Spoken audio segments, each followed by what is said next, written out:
Hey guys, this is Jonah with ForexRazor. Just wanted to take some time here and go over what's happening in the markets, guys. Today is March 23rd. That's Monday, guys.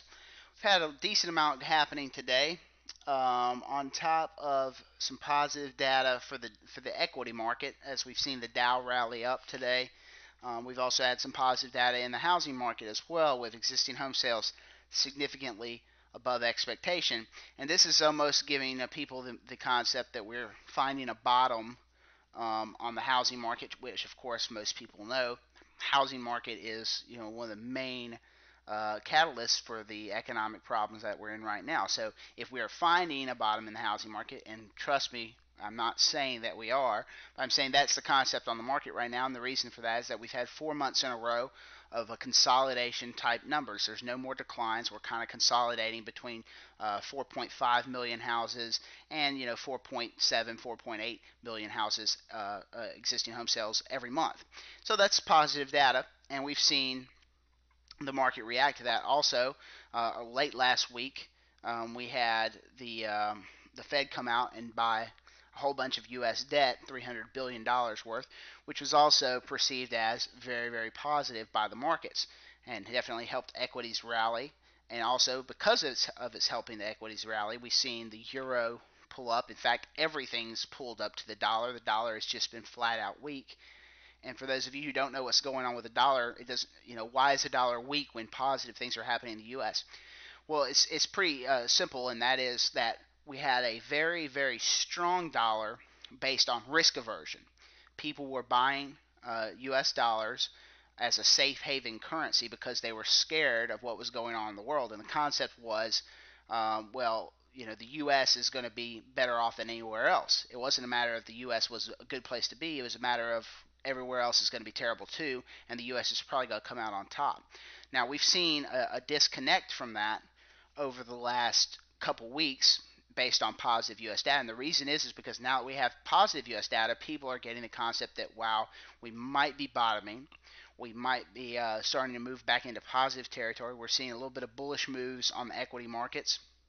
And now people are dumping their dollars and they're deciding to diversify again.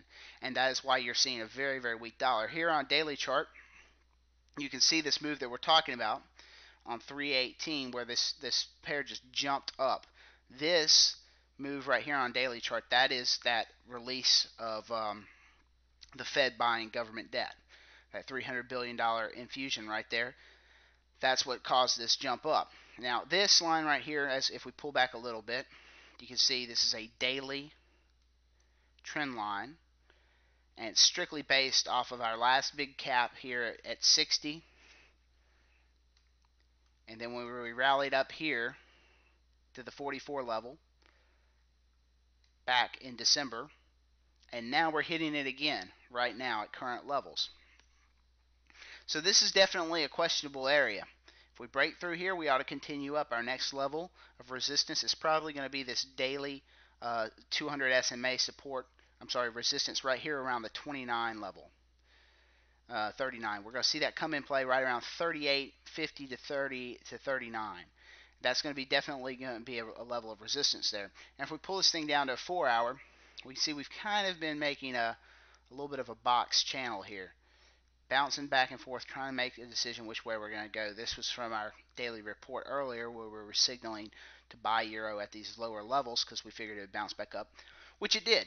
It did bounce back up, and I still would be a little bit more bullish on this pair than bearish, just because of the fundamental U.S. data that we're seeing.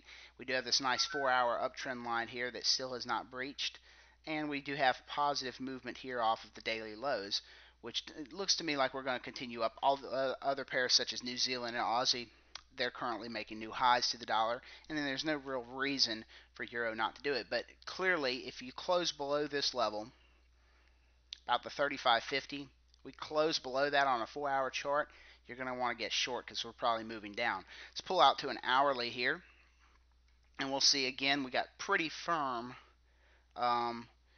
resistance here right around 37.20. Now some people might look at this and say, well, this is a triple top formation, and that would signal a reversal or selling pressure, and that might be the case, but again, this is just on an hourly, so I would definitely be aware of these levels as we approach them again if we do.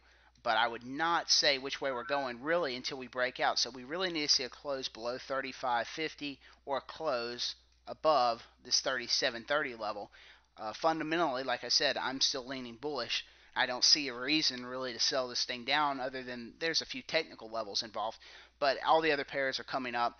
Then we got a very weak dollar. So I mean, unless we have some euro weak statement coming out from the ECB, which is also a possibility, guys. Just keep in mind, next Thursday, ECB is slated to cut rates again, and that will impact the market. When will it start impacting the market is questionable, but that's something to keep in the back of your mind that moving forward, the euro does have some information that will probably bring down its value a little bit, at least short term. Let's take a look at a 15-minute chart.